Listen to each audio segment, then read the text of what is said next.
morning, dear students. Today, let me continue 7th standard chapter Nutrition in Plants. So, I have discussed about how the nutrition process takes place in autotrophs in the last class. So, let us recall what we have studied. So, in the autotrophs, how they will prepare their food? They will make use of the sunlight. They will make use of the sunlight, carbon dioxide and water, and they prepare their food. What is the process is known as? The process is well known as photosynthesis process. And also there is a chemical reaction takes place. Let me write the chemical reaction taking place in photosynthesis process.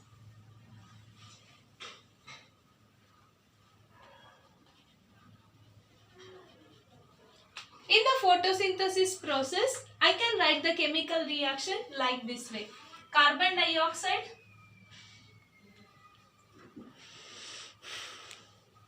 plus water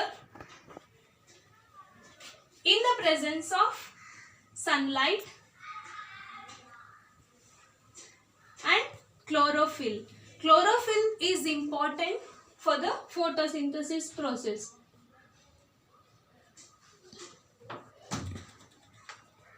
They will prepare their own food. What do we call that food? We call that food as glucose.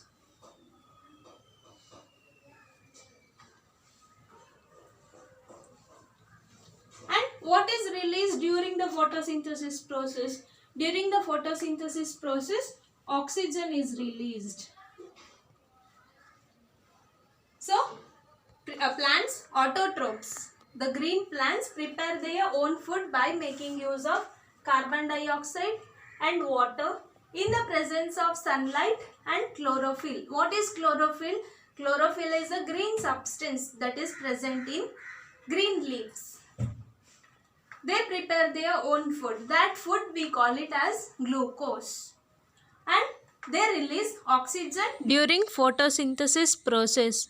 And also I have explained about how the photosynthesis process takes place. They will absorb the water from the roots and they will transport to the leaves. And leaves prepare their food by by making use of the substance chlorophyll using the sunlight. Sunlight is trapped by this chlorophyll. And carbon dioxide is absorbed by the stomata. We have seen there is small pores that absorbs the carbon dioxide for this process. And the excess the energy stored in the form of the energy is released in the form of glucose.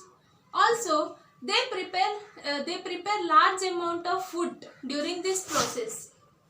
That they will make use. They will use how much food they require. That much they will make use, and the remaining food they will store in the form of starch. So, starch is the excess food stored in the plants. That is that you can see in the different parts of the plants. Also, these plants, the leaf is preparing the food for the whole plant. Not only for the plants, also for other living organisms. We all, human beings and other animals, directly or indirectly depends on these plants. So, the food is prepared in which part of the plant? The food is prepared in leaf. That is why leaf is known as food factory of the plant. We call the leaf as food factory.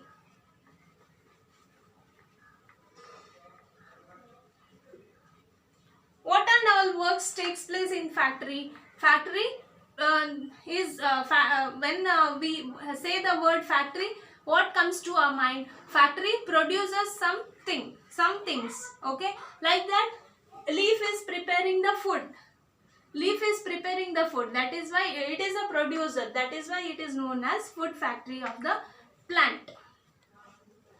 Let us understand why chlorophyll important for the photosynthesis process by conducting this activity.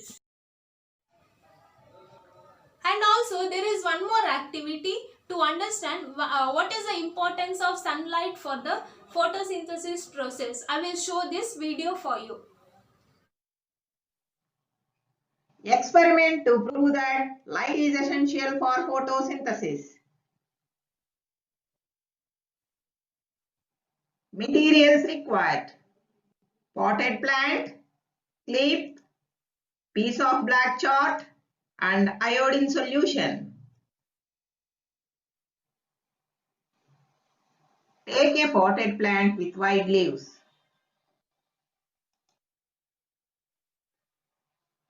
Keep it in a dark place for weekdays. In these weekdays, photosynthesis does not take place in the plant due to unavailability of sunlight. Hence, the starch which is present in leaves consumed by the plant.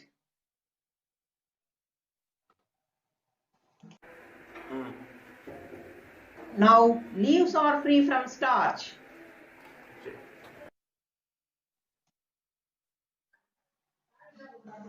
Then select a leaf and cover half of the leaf with a piece of black paper by using a clip.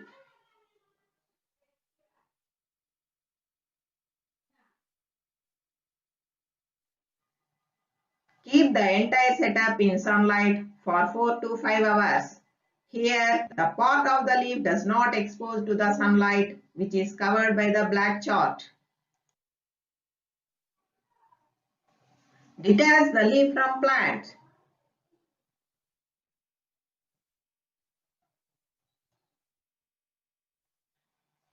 Remove the clip and chalk from the leaf.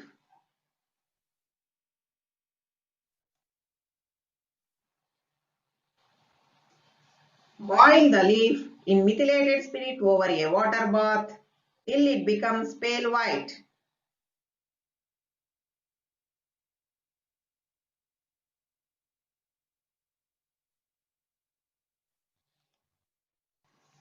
Then test the leaf by using iodine solution.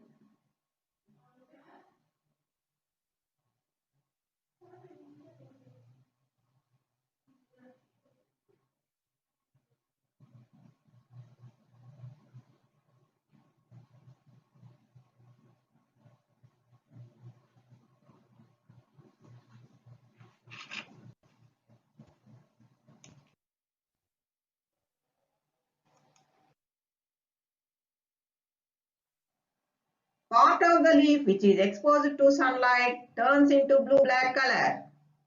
It indicates that photosynthesis takes place in this part.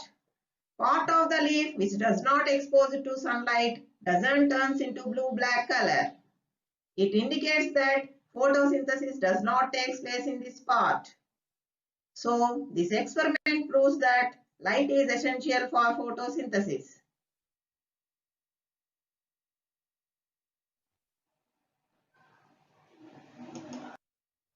We have come to know that this chlorophyll substance is present in leaf.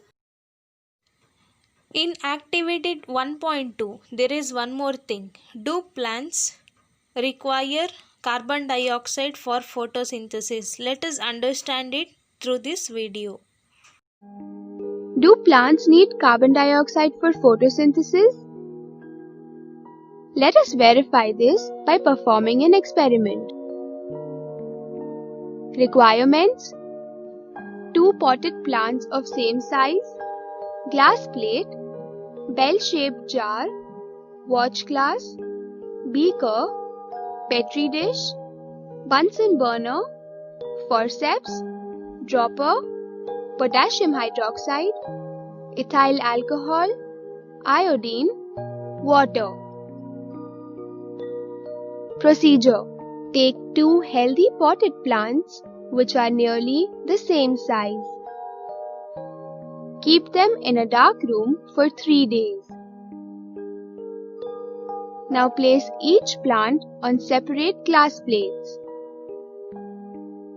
Place a watch glass containing potassium hydroxide by the side of the plant A. Potassium hydroxide is used to absorb the carbon dioxide. Cover both the plants with separate bell jars. Use Vaseline to seal the bottom of the jars to the glass plates so that the setup is airtight. Keep the plants in sunlight for about 2 hours. Pluck a leaf from each plant. Put the leaves in separate beakers containing ethyl alcohol.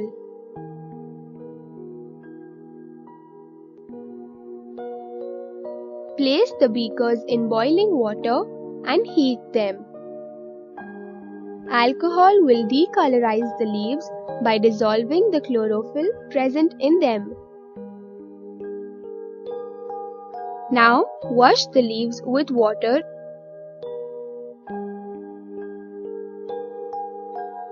Then put iodine solution on both the leaves.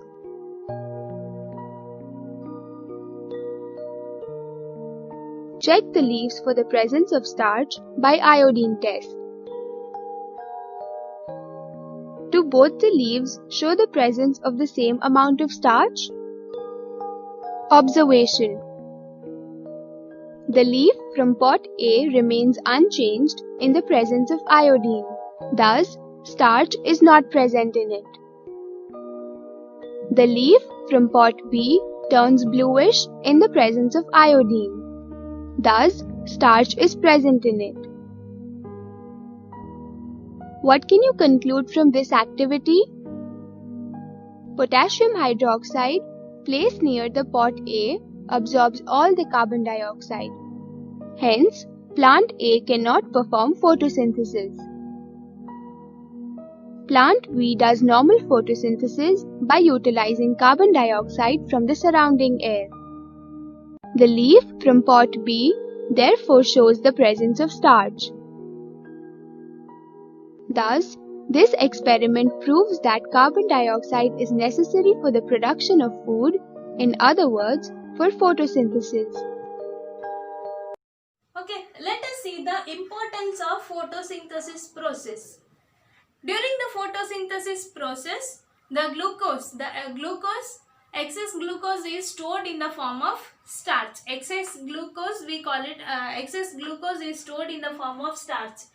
That starch is used by the plants for their growth, for the maintenance of their life process. Not only for the plants, also it can be used by the other animals. Who are they? Herbivores, carnivores and omnivores. You might have seen the herbivores such as sheep, goat, cow, buffalo are eating these plants, leaves. And we also directly depend on herbivores or carnivores. How? We use the food from the animal source or from plant source. Also, omnivores indirectly depends on these plants. This is how the cycle continues. So, this starch can be used by all herbivores,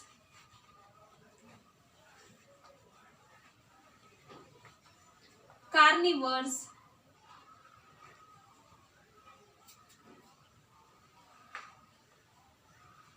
and omnivores.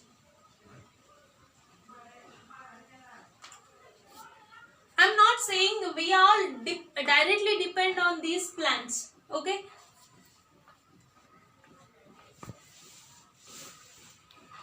We don't directly depend on these plants.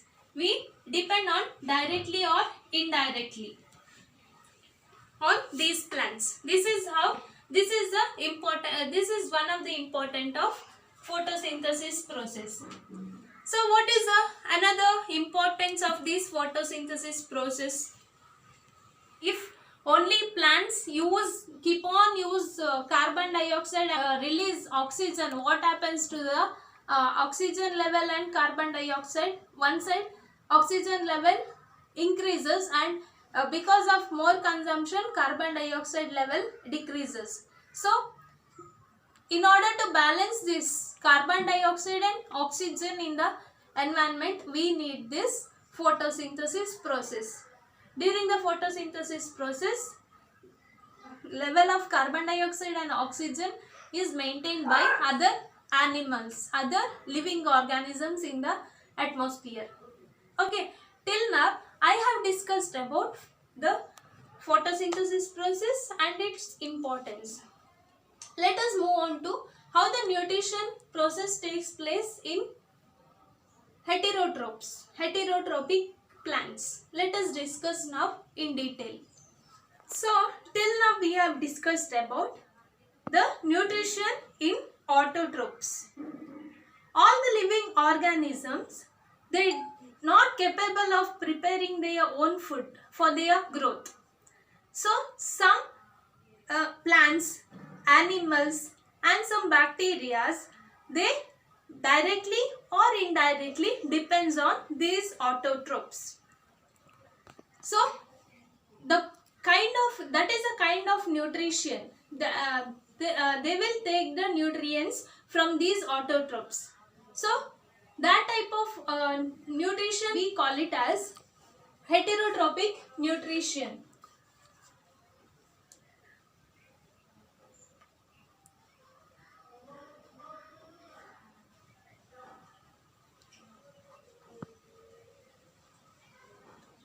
So what is heterotrophic nutrition?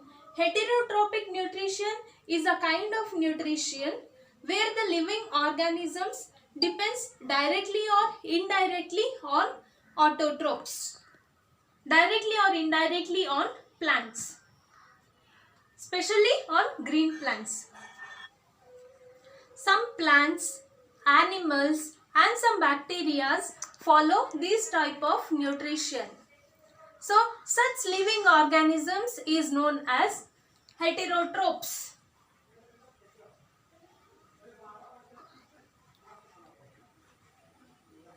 So, what are heterotrophs? All the living organisms are not able to prepare their own food. They depends directly or indirectly on the plants which prepare their own food. They directly or indirectly depends on these autotrophs. Such living organisms is known as heterotrophs. Heterotrophs directly or indirectly depends on the autotrophs. So there are we can see large variety of heterotrophs. There is different kinds in heterotrophs. Let us see the heterotrophic plants. What are the characteristics and what is the special characteristics of these heterotrophs one by one? Okay, let me discuss about parasitic plants. Some plants, they have some modified roots. Okay, they have modified roots. From that modified roots, they will absorb the nutrients from the other plants. Such plants we call it as parasites. This kind of nutrition is known as parasitic nutrition. So, what is parasitic nutrition? Parasitic nutrition is a kind of nutrition where the living organisms gets their nutrients from another organisms. How? By using the modified roots. Therefore, parasites are the living organisms which absorb the nutrients from other living organisms. These parasites directly or indirectly depends on autotrophs or on green plants. A living organisms from which the parasite derive its food is known as host. I can give so many examples for parasites. Most commonly known examples are dodder plant, mistletoe, etc. Let us see how the nutrition process takes place in these parasites. In this dodder plant, the chlorophyll is very less. The chlorophyll is present in small quantity. Therefore, this dodder plant sends its root-like structure to the host. From the stem and root of the host, it absorbs nutrients, water and all the required minerals, and it gets the nutrients. This is how the nutrition process takes place in dodder plant. Since it is directly depends on, it completely depends on the host, it is known as total parasite.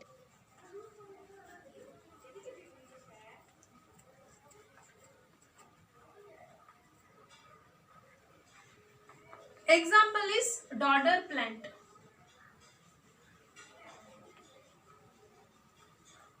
They completely depends on the host and they will absorb nutrients, water, minerals, everything from the host.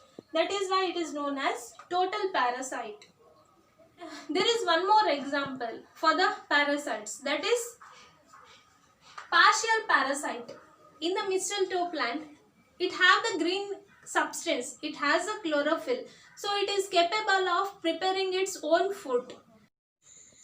Since they are growing on other plants, it can't get the required mineral soil from the ground. That is why it depends on other plants. It requires water and minerals that it cannot get from the soil like other plants. That is why it depends on the host. From the host, it absorbs water and nutrients. From the host, it absorbs water and nutrients, and by its own chlorophyll, it makes its own food. So that type of parasites is known as partial parasites. Example is mistletoe. In the previous classes, you might have studied about insectivorous plants. Okay, these are example for one kind of nutrition. These are very dangerous plants. They eat insects and some small animals. So, let us see how the nutrition process takes place in these insectivorous plants in detail. One more kind of heterotrophic nutrition is followed by insectivorous plants. In the earlier classes, you have studied about insectivorous plants. So, what are insectivorous plants? The name only suggests that insect. So, these plants, they trap and they digest insect. They will make use of the insects for the nutrition. These plants are green plants only. The color of the plant is green only. But for the requirement of nitrogen, they trap the insects and some small animals for their nutrition. So these type of plants is known as insectivorous plants. They will trap and digest the insects for the nutrition. So such type of plants is known as insectivorous plants. What are the example? Example, sundew plant,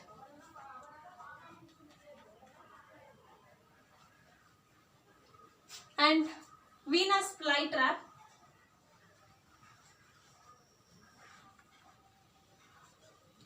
and one more, pitcher plant. These have the modified structure. Okay, these plants have the modified structure. From this modified structure, they trap the insects or some animals for their nutrition. So let us see one by one. What about pitcher plant?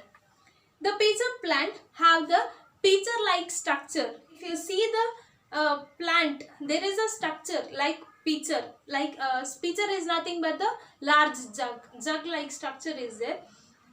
So above that there is a lid. Okay, that lid, the bottom side of the lid contains the attractive some liquid. These insects gets attracted towards this liquid attractive juice.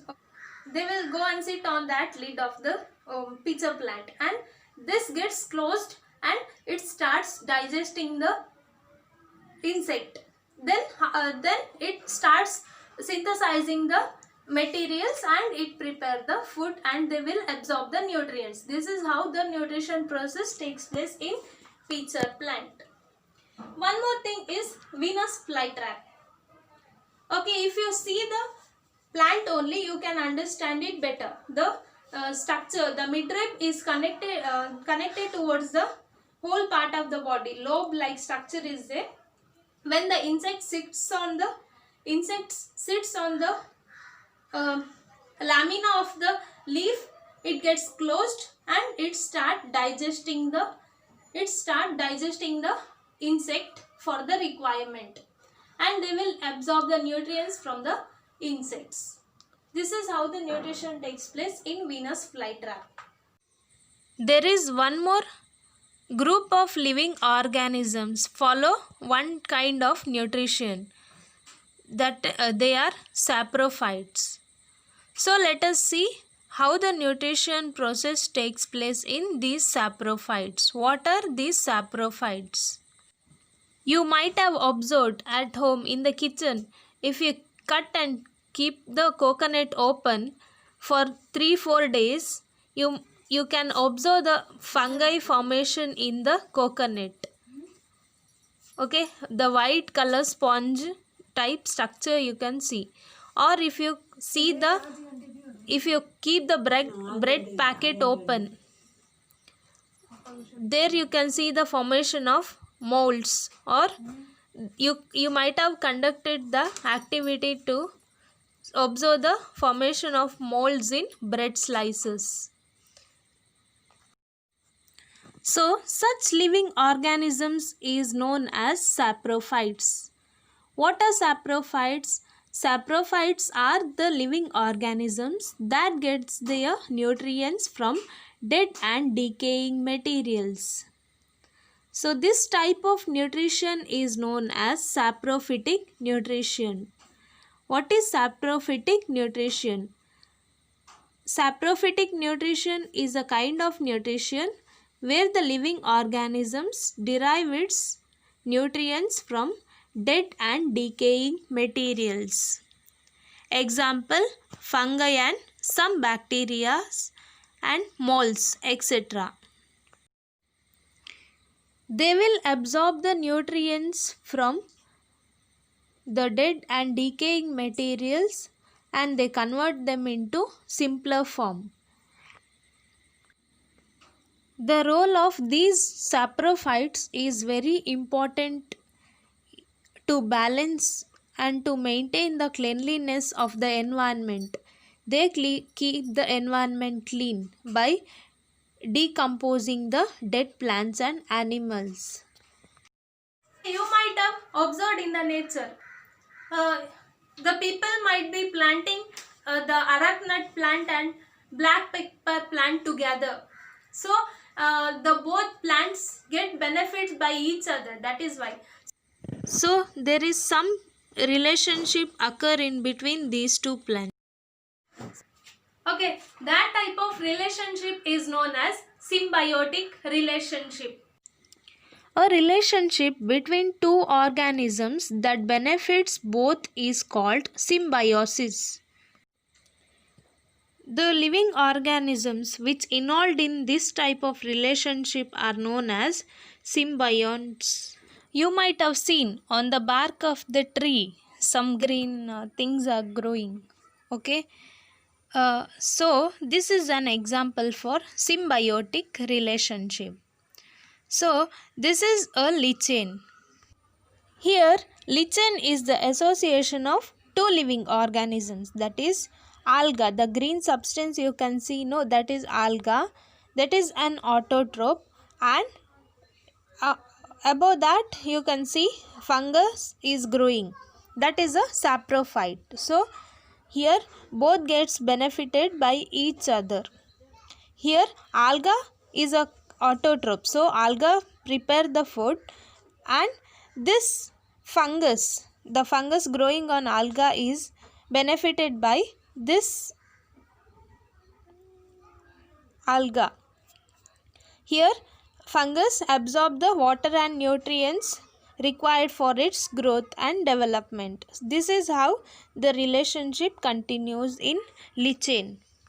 One more example for symbiotic relationship is root nodules. If you see some plants, there you can observe the root nodules. In beans, in peanuts and all, you can observe this symbiotic relationship. So in these plants, Rhizobium bacteria is present. It is found that Rhizobium bacteria is present in green beans and peanuts. So what happens?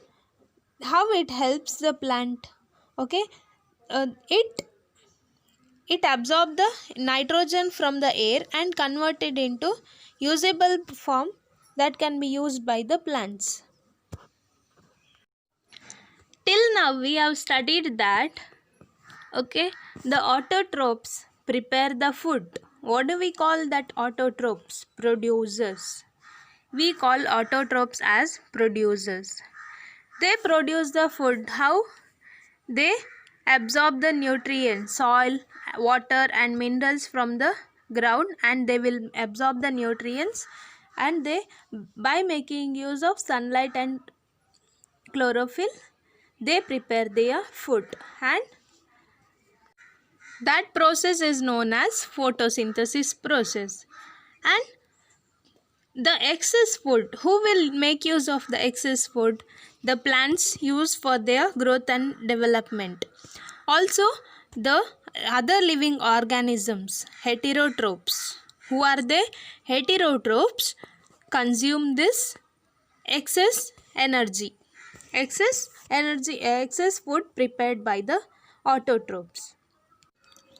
And other living organisms like human beings, animals and some bacteria directly or indirectly depends on these plants. So we call them as consumers. Now let us discuss about what happens to the level of nutrition. The nutrition is absorbed by the soil. From the soil is rich in nutrition. It is absorbed by the plants. Why?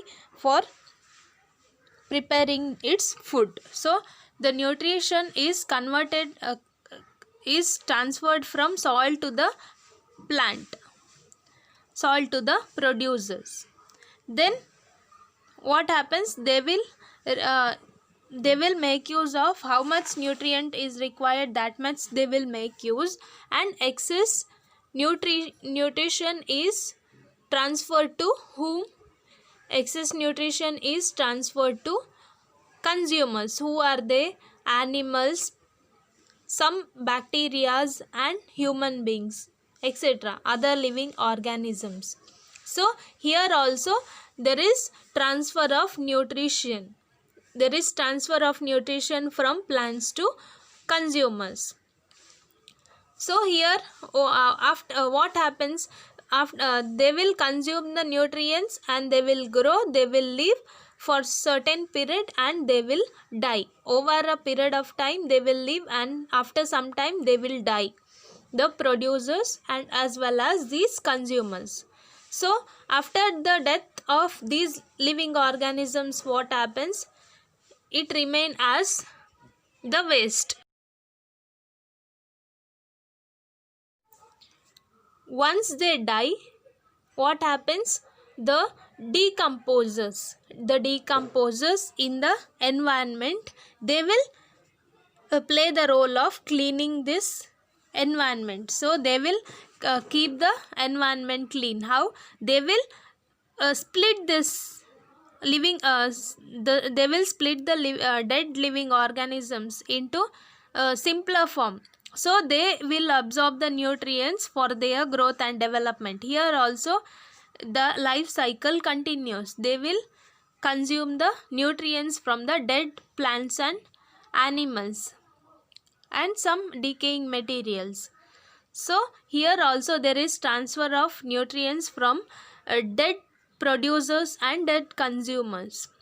So after some time these decomposers also die. They will also decay. They will die and they will decay, and this will be transferred to where? This will be transferred to the soil. Again it is transferred to soil. Nutrients also can be returned to the soil by applying the manure, fertilizers, and or by natural methods. How? This natural methods include action of saprophytic organisms. See, you can prepare the compost pit in your home.